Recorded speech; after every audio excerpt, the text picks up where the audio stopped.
The following is an encore presentation of a pre-recorded program. To join one of our many live presentations, please visit cje.net/events, call 773-508-1000, or follow us on your favorite social media platform. Hello, everyone. My name is Roseanne Corcoran, and I'm the Manager of Counseling Services. It's my pleasure to welcome you to this Insights on Aging program on how changing health behaviors can impact both your physical and mental health. If there are any professionals in attendance today, I want to mention right at the start here that we do not provide professional CEUs for this program. That's my most common question after the program. These monthly community education programs are part of our effort to highlight important aging and mental health issues. And our goal is actually to provide this information to the individuals and families that we serve. Please be aware that all of these Insights on Aging programs are recorded and available on our website. I'm going to give you a link later in the program. I'll put it in the chat. In order to find these programs, you'll go to CJE's website, you'll look on Counseling Services, and then you'll go on the Insights on Aging tab. Since this program is recorded, it's going to be shared, so we have higher privacy features in place, and your participation is anonymous. You won't be able to see other participants, and when you use the Q&A, your name will not be shared. We do encourage you to participate. We want you to use the Q&A. Please, as the program's going on, put your questions in the Q&A and our speaker will address those questions. We don't have the chat feature in use, so you're going to have to use the Q&A feature. As host, I'll monitor the Q&A. Our speaker will be monitoring the Q&A. And as we get to the end of the program, if the questions have not been answered, we're going to take time and answer every question in there as well as we can. Before we start the program, I just want to mention that our counseling services at CJE does offer a full range of older adult behavioral health services. These include individual, group, and family psychotherapy, support groups, and family and caregiver support. All of these services are now available through telehealth, either online with a video connection or on the telephone. We're also offering some limited face-to-face sessions in our offices on a case-by-case basis. And in the offices, we are following careful COVID protocol. Let me introduce today's speaker. This is Dr. Margaret Danilovich, who is our Senior Director of CJE SeniorLife's Leonard Schanfield Research Institute. Margaret. Thank you so much for having me here today. I'm so excited to share this presentation. What I'd love to do is if people want to grab a pencil or a pen or a sheet of paper, I think it might be helpful to sort of take some notes along the way. And so what we're going to do is jump into our presentation on really how changing health behaviors can impact your mental and physical health. So I'm going to provide some information. We're going to talk through sort of the evidence and theories about health behavior change, but there's also going to be some time for you to reflect on a behavior change you would like to make, which is why I'm suggesting if you have a writing utensil and a piece of paper, it can be helpful to just jot some notes as we go along today, because I'll give some time for reflection. So when we think about health behaviors, we are thinking about the actions that we engage in that have an impact or a relation to our health. So these can be things that are a single occasion, like getting the flu shot or getting a vaccine. They can also be behaviors that we repeatedly perform, exercise, diet, things that we're doing on a frequent occasion.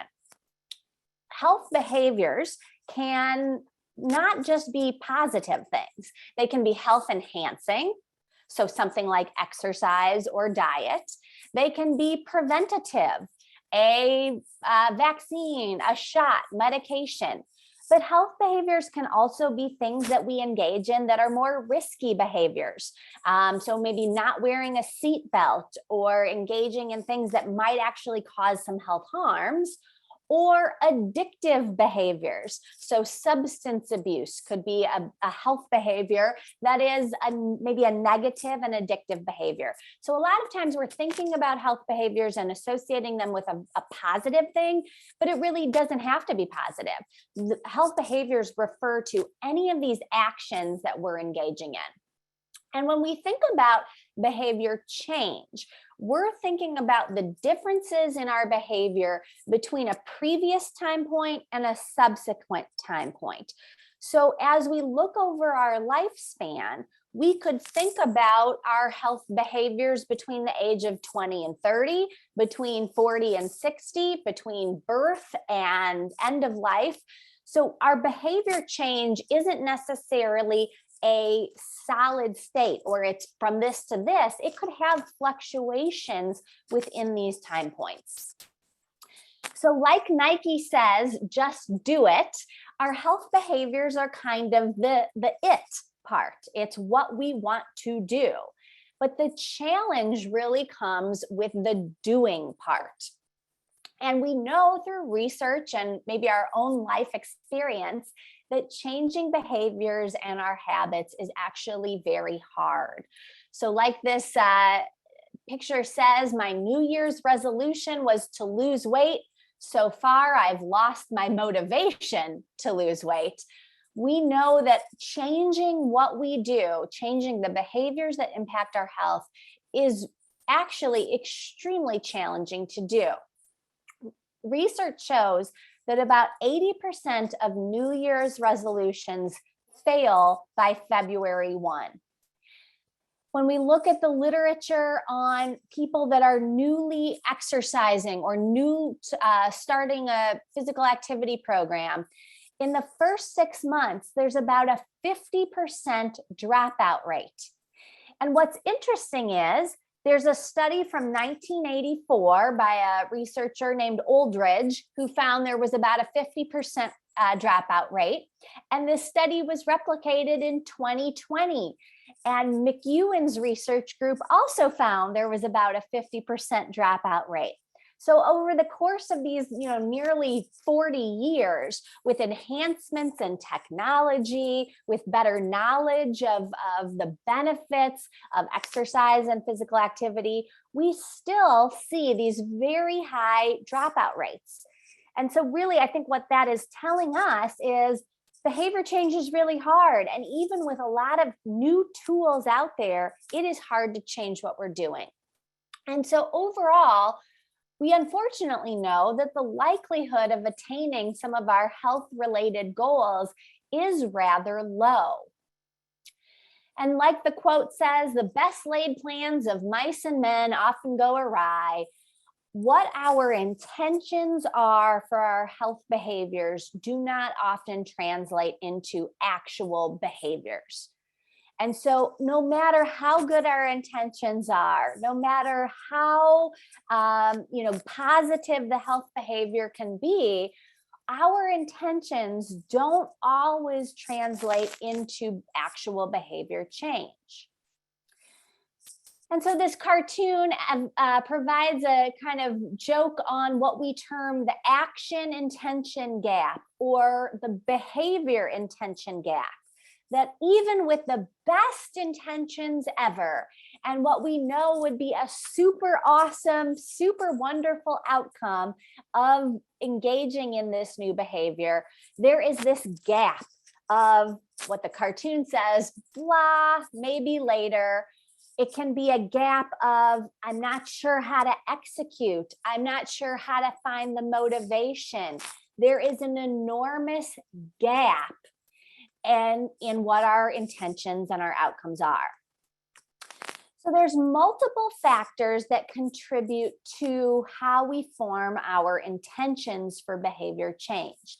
And our intentions are our motivations towards a goal or towards a behavior.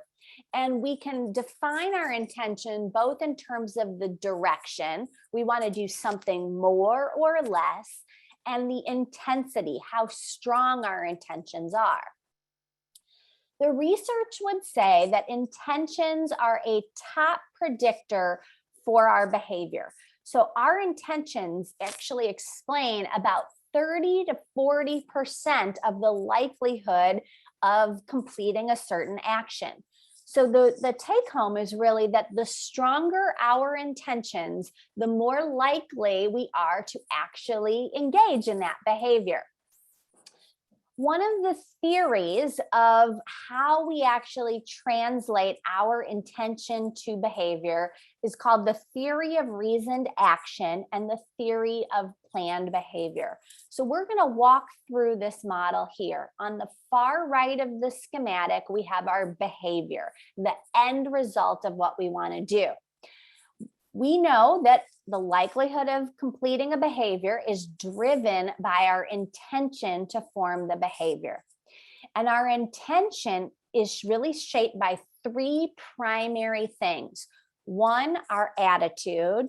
Two, subjective norms. What's sort of the norm for our culture, for our community, for our age, our race, our sex, our anything that we sort of classify as our community? What's the norm for this behavior? And the third is our perceived control over that behavior. So how much do I really perceive that I can actually change this behavior? When we think about sort of our subjective norms, particularly in older adulthood, they can be very stigmatizing. And shown here are a few pictures because many school districts around the country recently celebrated the 100th day of school. And I saw my social media pages filled with people showing pictures of their classrooms and their children dressed up like older adults. And what do we see here? Gray hair, walkers, hunched over posture. We're seeing, this sort of cultural norm, this subjective norm that older adulthood maybe isn't associated with these robust health outcomes or a vibrancy that we know actually is attributed to older adulthood. So particularly as we get older, thinking about this model of behavior is driven by intention, which is driven by our subjective norms. Our subjective norms of older adulthood or ageism have a profound effect. And one of the most sort of strongest relationships around ageism is the impact on mental health. So a study that came out of Yale a couple years ago looked at older adults and ageism in 45 countries across the globe with 7 million older adults. And what they found was that ageism was associated with higher rates of depression, shorter life expectancy, worse access to healthcare, including both the duration of healthcare, the frequency of receiving healthcare, and the appropriateness of treatment provided, as well as greater stress. And interestingly, what they found was that ageism affected older people regardless of their age, their sex, their race or ethnicity. So this is a subjective norm that has a pretty profound impact on our mental health. And so the subsequent issue then is that our subjective norms may influence our intentions, which may influence our behavior. So how do we actually turn this into a positive and turn our intentions into action? So what we want to think about is a model of behavior. This is called the Health Action Process Approach. It's a model that says we can think about our intentions as driven by our task self-efficacy, our confidence of doing the behavior, the outcomes expectation, what we expect the outcomes to be from our behavior, and the risks. Those are the factors that kind of drive our intentions. Then with some action planning and coping planning, actual setting of plans for how we engage in the behavior, we can translate our intentions into positive behavior change. So how do we strengthen our intentions to achieve the goals you want to be? So if you've got a sheet of paper or something, I'd love for you to just reflect for a few seconds and think about a health behavior you would like to improve upon.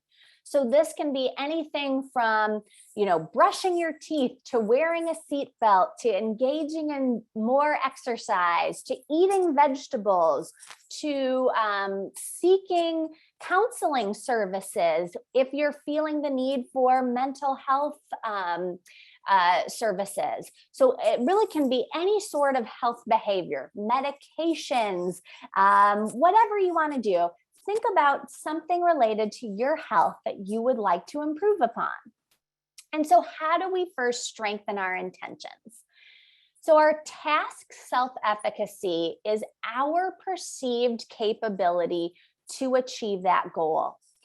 So one of the first things you could think about is, what's your sort of perception of your confidence to achieve this goal? Is it high? Is it low?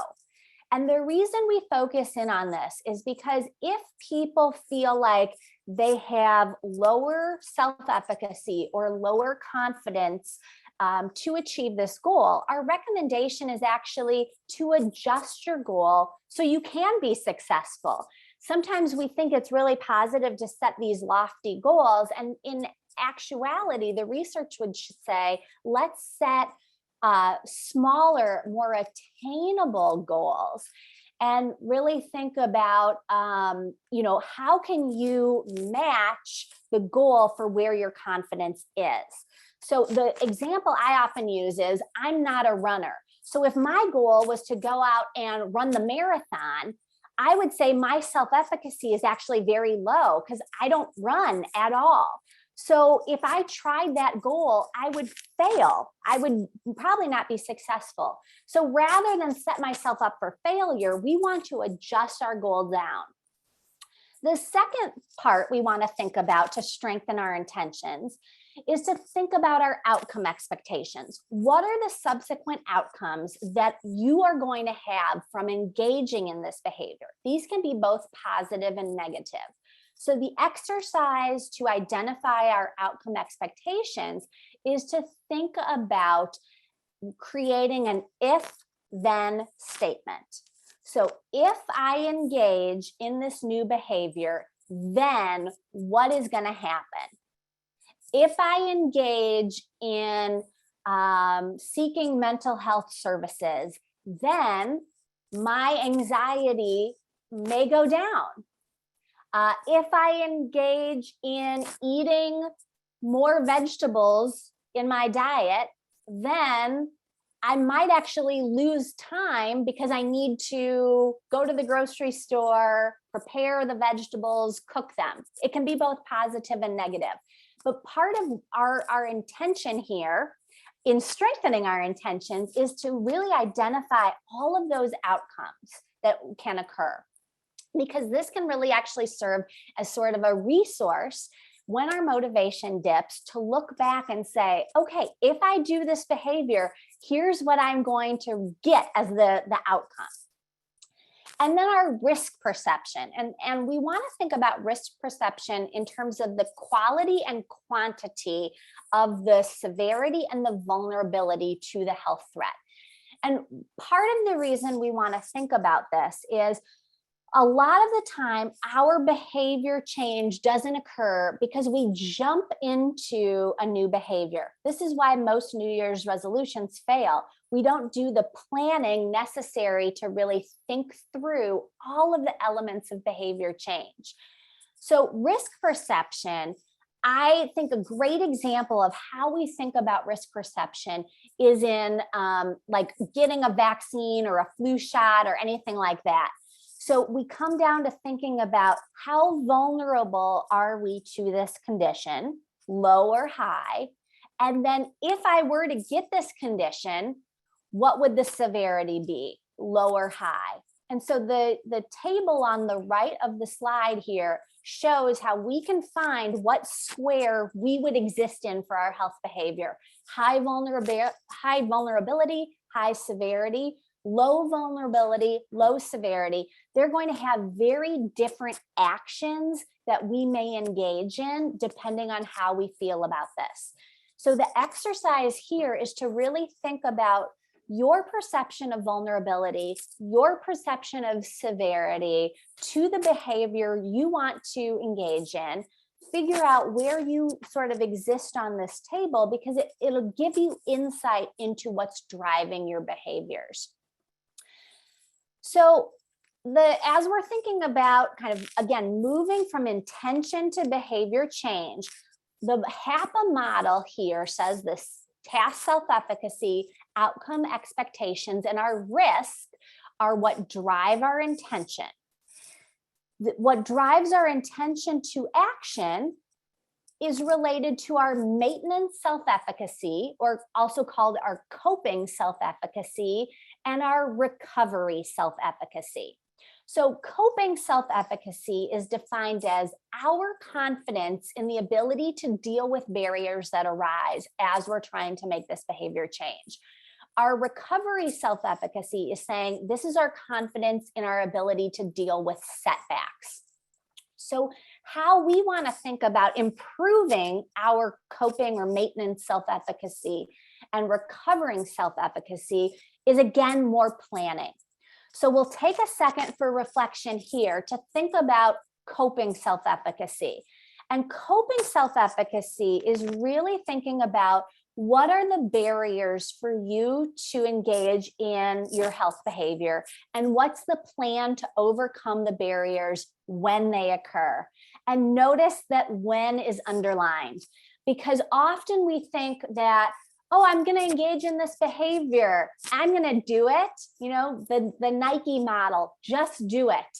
And we need to actually acknowledge that no matter what our behaviors are, there are going to be barriers that do occur.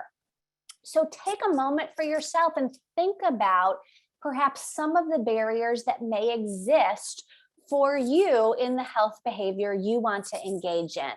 As some examples, we can think about nutrition and diet. Barriers can be transportation to the grocery store, money for food, knowledge on how to prepare food, kitchen supplies necessary for it.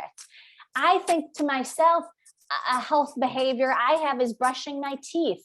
And the other morning I woke up and I said, oh, I'm out of toothpaste. So that was a barrier I had to engaging in this health behavior. So we think about how we can identify these barriers and then what our plan is to overcome it. So, if as an example of exercise or physical activity, our barrier might be poor weather.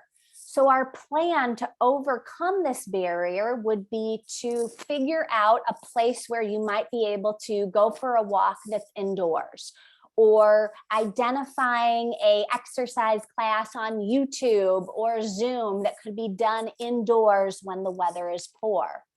So these plans really help us to think about identifying our barriers. How do we overcome them? And then this becomes a resource for us, again, when our motivation might dip a little bit, when we encounter these barriers, that we have a concrete plan to engage in this. Our recovery self-efficacy is really saying when we have a relapse, how do we recover from this? And what we want to really think about is how do we move away from sort of this all or nothing thinking? An example of this is often in diet. A lot of times when people are trying to diet, they say, I can't eat this food, it's off limits. So they abstain from whatever food they want to avoid. But sometimes we have a relapse and we eat a donut, or we eat kind of this bad food that we've labeled. And so this is called an abstinence violation. And in this abstinence violation, what we internalize is my whole day is ruined because I ate unhealthy for breakfast. So I'm just going to call it a wash and eat unhealthy the rest of the day.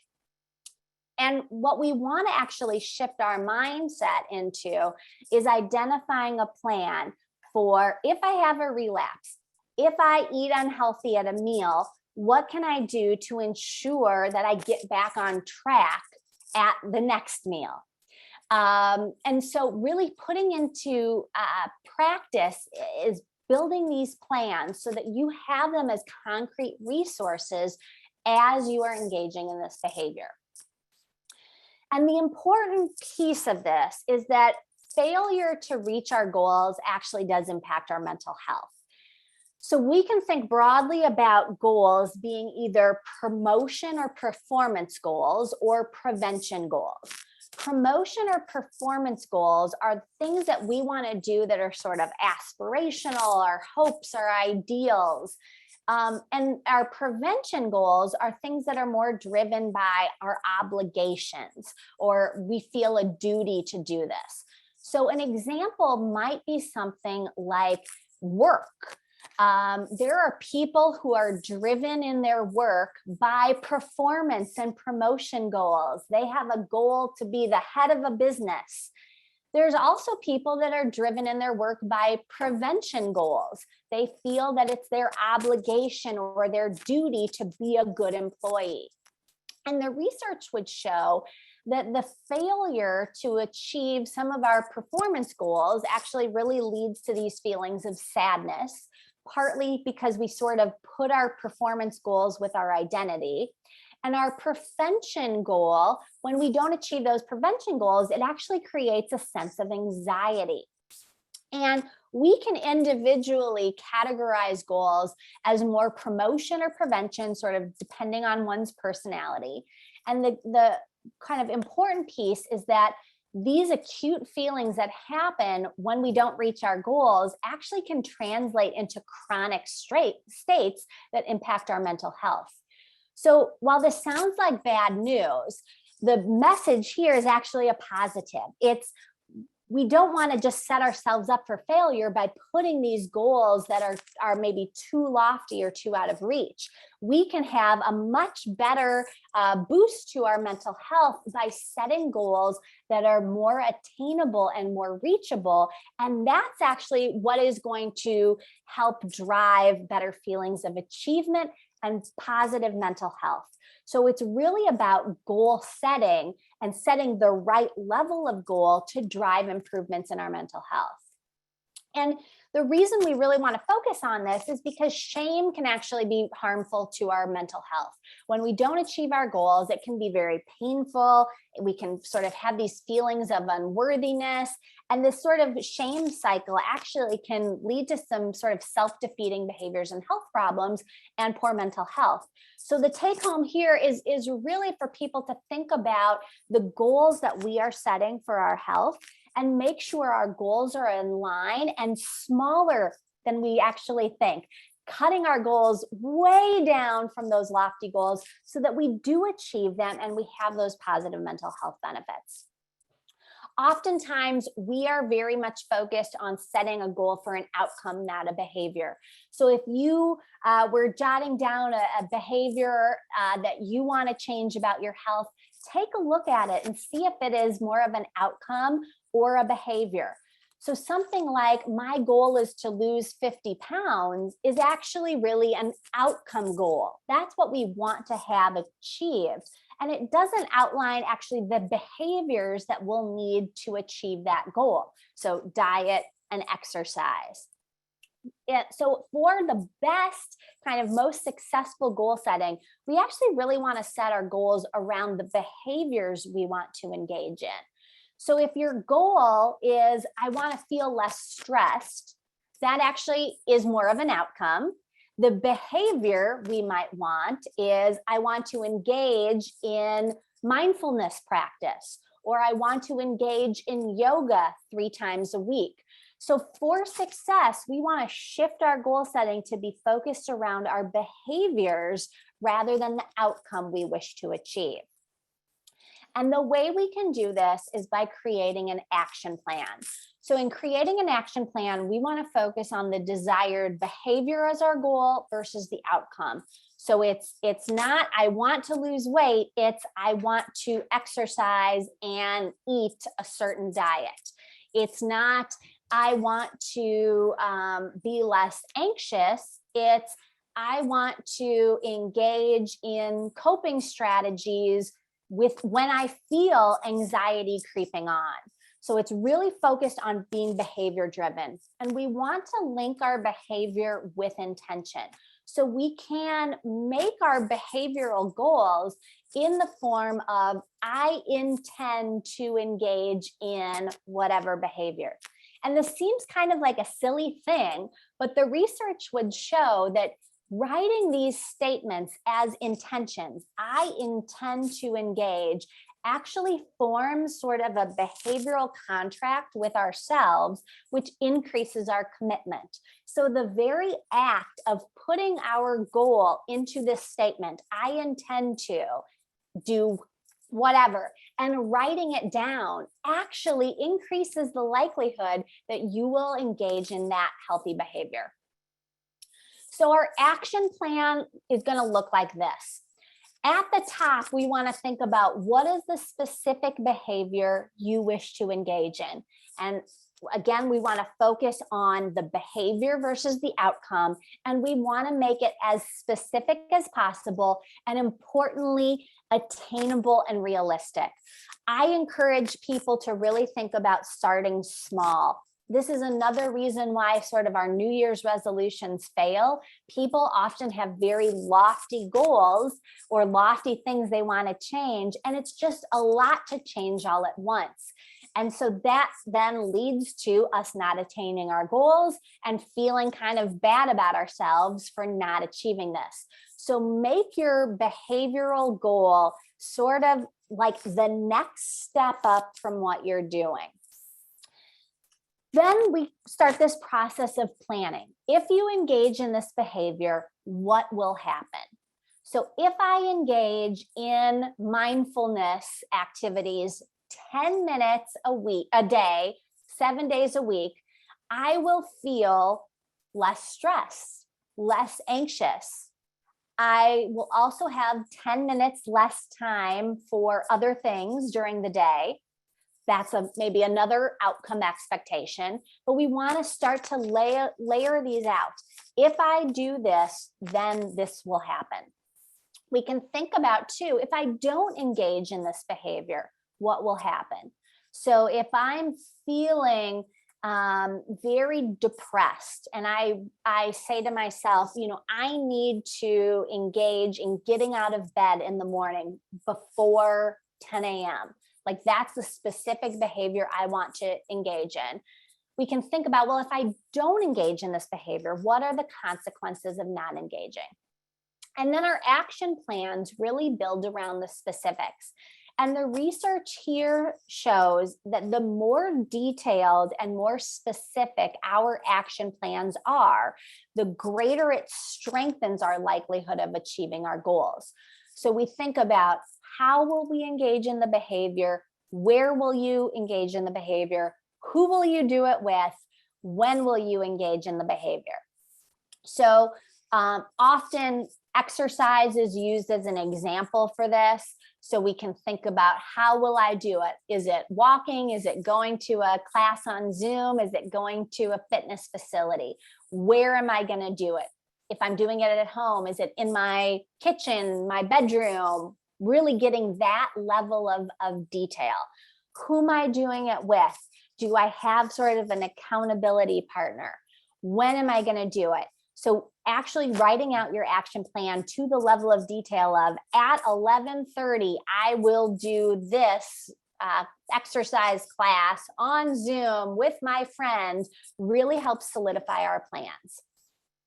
Then as we think about our maintenance, our coping self-efficacy, and our recovery self-efficacy, We want to think about the barriers and resources we need to achieve this behavior, the obstacles we're going to face, and create a plan for overcoming those obstacles. Then, when we relapse from this new habit, how might you get back on track? So one example would be, for someone who says, here's this new behavior that I'm going to engage in. And if I don't do it for 3 days, I need my family member to give me a call and say, hey, it's time to get back on track. Or if I have a new habit that I want to establish, a new behavior around, going for a walk, if I relapse and I don't do that for 2 days, my plan might be I'm going to call a friend and have that kind of social support to help me. But overall, the research really is supportive of saying the greater amount of detail that we have for our action plans, like down to really nitty-gritty details, the more likely you are to achieve your health behavior goals. So then we think about habits and the sort of power of habits. And as we are building our action plans, hopefully you can see how much thought really goes into our health behaviors and to creating this health behavior change. So conversely, habits are things we automatically do without kind of thinking about it, or they're things that we do automatically to a specific cue. So something that is a habit can be, as simple as I came home yesterday and I saw that my mailbox had a letter sticking out of it. So my automatic response to the cue of seeing the letter sticking out of my mailbox was to grab my key, open my mailbox, and get my mail. So it's just a habit. I have my cue, and my automatic response was check the mail. I didn't have to reference my plan and say, okay, well, what am I going to do? I'm going to check my mail at 3 o'clock every day. There was no cognitive thought process. It happened automatically. And so habits really are the process by which our behavior becomes influenced by this prompt. And so it forms over lots of repetition between a cue and a behavior. And habits can be positive or negative, just like our health behaviors. So one example perhaps of a habit could be, if you have a candy dish in your house, every time you see that candy dish, you grab a piece of candy. That's a habit that we've formed through the cue of seeing this candy dish and associating that with a certain behavior. So importantly, there's some really interesting research that looks at the role of habits on this behavior intention gap. And so I want to walk you through this study that's shown here on the right of the slide. And so what this diagram is looking at is a study that looked at behaviors and intentions among people and the role that habits play in this association. So we know in general that intentions explain about 30 to 40% of our behavior, of the likelihood of achieving our behavior. The stronger our habits are, the lower the association between intention and behavior. And how that is shown on this graph is that the average and the high habits are the two lines that are straight and dotted here, that are relatively flat or somewhat lower. And so that relatively flat line is indicating a reduction in the association between our intention and behavior. So what does this actually mean?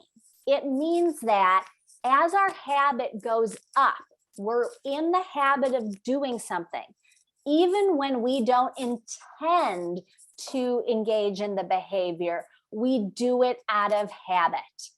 And so the stronger our habits, the more it can actually be a powerful thing to our health that even when our motivation dips or we're not feeling like doing something on a given day, our habits override that process in our brain and actually drive us to engage in that behavior.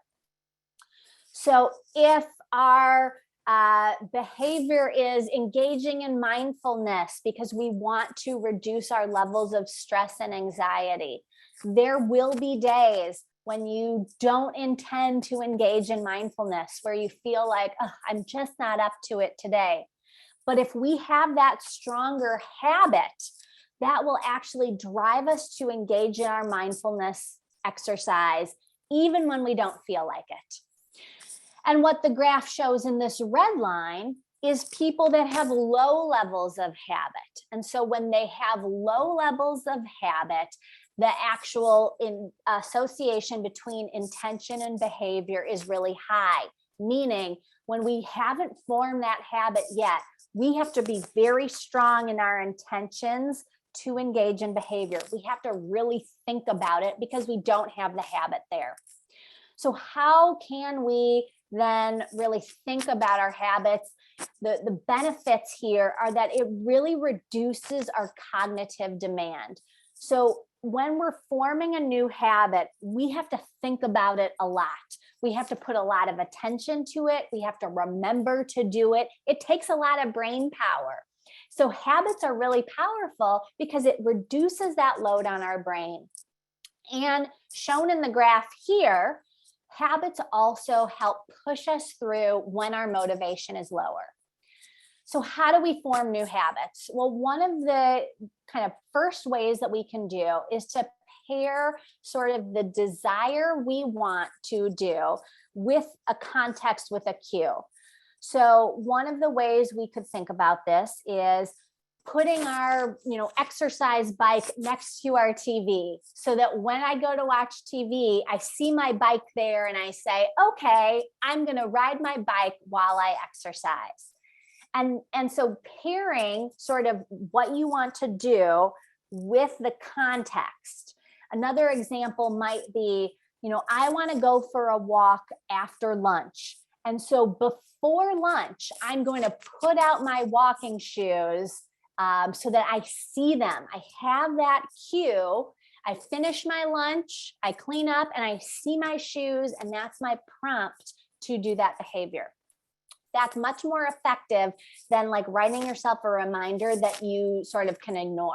So we really want a cue to your activity that kind of comes on, but then is out of sight, out of mind. So something like calendar prompts, reminder text messages, setting an alarm clock, all of these reminders come on, they're switched on at a specific time, and you can turn them off when the behavior is done. We also want to think about the power of consistency for building habits. So we want to establish the same routine, time of day, day of the week. So this is why, I often recommend for people that want to engage in a new health habit, put this actually in your calendar with an alarm clock reminder. So every day at 11 o'clock, I put in my schedule, go for a 30-minute walk. And my alarm clock reminds me 15 minutes before that says, you're going to go for a walk in 15 minutes. Just like your alarm clock, if you hit snooze, it'll keep ringing until you actually wake up. That's what we want with our health behaviors. So you could hit snooze, but let that alarm clock continue to go until you actually engage in the behavior and turn it off. So the consistency is really, really, really key to form this into a new habit. This model that came out about 10 years ago from Lally and Gardner said there's really 4 ways that we can form new habits. One of the ways is to really focus on intrinsic motivation versus extrinsic motivation. And this has been proven in a number of research studies. One is based in educational research. So when they look at paying children to get an A in class versus building up their sort of self-satisfaction, the students that build up intrinsic motivation to get good grades do much better long-term than the students who get, here's $100 to get an A in this class. So extrinsic motivation can be really helpful initially to kind of get us going, but it's not going to be something long-term. We want to build up that intrinsic motivation. So my strategy is take the time for yourself after every instance of engaging in your health behavior to actually give yourself a little self-care and to say and some validation to yourself. So if you are someone who, wants to, let's say, wear your seatbelt every time you drive, after every ride in the car that you've done that behavior, pump yourself up. Say, good job, me. I did this behavior. And it kind of sounds a little silly, right? Like we don't often think of this, but it's actually really helpful to give ourselves that intrinsic motivation. Yay, me. We don't do this nearly enough. So give yourself that pat on the back, build yourself up, and that's going to actually lead to long-term adherence. We want to build these habits by keeping things as consistent as possible, especially while you're in that early process. Because in the early process, it's going to take so much cognitive load because we have to really think about our plans. We have to think about our action plans. We have to think about all of our reminders. We're not just doing it out of habit. So as consistent as you can keep it, the better it is for you. Hopefully, one of the messages you're taking away today is we want to keep our behavior change simple. So keep your goals simple, keep your behavioral goals simple, keep it simple, simple, simple. So rather than saying, I'm going to just do this massive overhaul, I'm going to go to the gym and I'm going to eat right and I'm going to do yoga and I'm going to do this and I'm going to do that, we're setting ourselves up for failure and sort of that subsequent sort of feeling of anxiety, depression, shame when we set ourselves up for failure. Rather, keep the behavior as simple as possible. I am going to eat one vegetable at dinner. I'm going to go for a walk for 10 minutes. I am going to practice mindfulness for 5 minutes once a day. So keep it as simple as possible, keep it consistent, give yourself a round of applause at the end. The other piece that we can think about to form new habits is use the end of one task as the cue for the next behavior.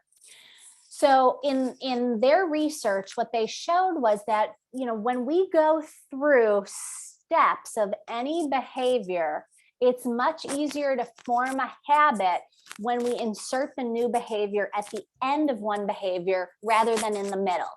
So the example they used in their research was, when I finish making my cup of tea, I will engage in 5 minutes of mindfulness. And people who have the cue of my cup of tea is made, now I'm going to do the next thing, were much more successful than people who said, okay, I'm going to let my tea steep and then I'm going to insert my mindfulness while my tea is going. So we can actually make better habits if we think one, then the next. And this is driven by this idea of cognitive demand. When we have to think about doing two things at once, we're setting ourselves up for success. So use one task to then move on to the next one. Okay. So in summary, our behavior change is really, really, really hard. It takes a lot of planning, but with the right preparation, the right steps, you can turn your intentions into a new habit to improve your mental and physical health. So thank you so much for your time. I've got my email here. People can feel free to reach out with emails if you want to talk about, behavioral goals, resources, templates for action planning. I'm happy to send people those resources, so you can reach out. And Roseanne will send out my slides after the talk, which will have that there. So we've got a few moments for question and answer now. So yes, vulnerability and severity. We think about vulnerability and severity on sort of a 2x2 grid. How vulnerable do I feel to this condition? And if I get this condition, how severe it is? Not to go into politics on this, but I think COVID is a great example of this. There are people that are very vulnerable to COVID. There are people that are less vulnerable. There are people who believe or know that if they get COVID, the consequences are very severe. There are people that think or know, if I get COVID, the consequences are not very severe. And so someone who has high vulnerability and high severity is going to act in a very different way than someone who says, I'm not going to get it. And if I do, it's not going to be very severe.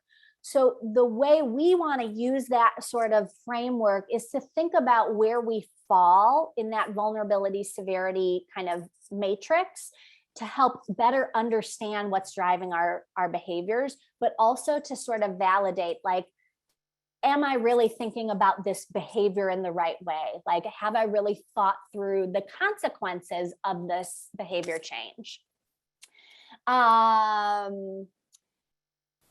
Yes, ageism. We could do a whole talk about ageism as we're thinking kind of broadly about what ageism is. It's that sort of discrimination, the stigma that we see in society that people of an older age feel. There are major contributors to ageism, societal views, cultural views, our own sort of views about aging. There's how we see perceptions of older people in the media, in movies, in how we see people represented. But really the feeling of this discrimination or stigma because of age, the other piece I will say is, I think that as we get older, we face sort of intersections of stigma, that there are people who are maybe people of color who are older adults who face that discrimination from both groups, or people of a certain ethnicity or religion. And so the ultimate issue is that we can feel that discrimination and internalize it, leading to poor mental health outcomes. Let's see, other questions here. Let's see, the question is, why do salespeople need a commission structure to motivate them, whereas other employees don't get paid that way? Oh, this is a fascinating area of research. I do research, but I'm also getting my MBA right now. And I actually took a class all about, like, how do we align incentives? And really that's where sort of the idea of this commission structure comes, that particularly in our workplace, and particularly in certain periods of our life, we might be more incentivized by money. And so that's sort of the commission structure. The challenge is that works for a work context. It doesn't necessarily work for our health behaviors. And so that's where it really comes back to, if we want to motivate ourselves, that intrinsic motivation is okay to get us going. Someone pays us to do something. And another example of this is, now they're kind of giving people, here's, a Visa gift card if you get your booster shot, but we're not actually seeing big uptakes in that. There needs to be intrinsic motivation. And this is something where I would say people in general do not do this well, because it feels weird to be kind of like bragging on ourselves. But the better that we really validate our accomplishments, the more intrinsic motivation we're getting and the better habits we are going to be setting up. Feel free to email me with any questions. I'm happy to chat about this, happy to give resources, but really, truly, our counseling department is really the experts in helping people to sort of navigate this behavior change, certainly to think about appropriate goal setting, to help think about our, mental health, particularly, I think, because we do have a tendency, or people do have a tendency to sort of internalize this and not be as able to get that intrinsic motivation and self-motivation going. So our counseling staff can be wonderful, wonderful resources. So definitely point you to Roseanne to access those resources. I think we've got time for one more question here. What does research tell us about the relationship between behavior change and social factors, such as telling others or having accountability?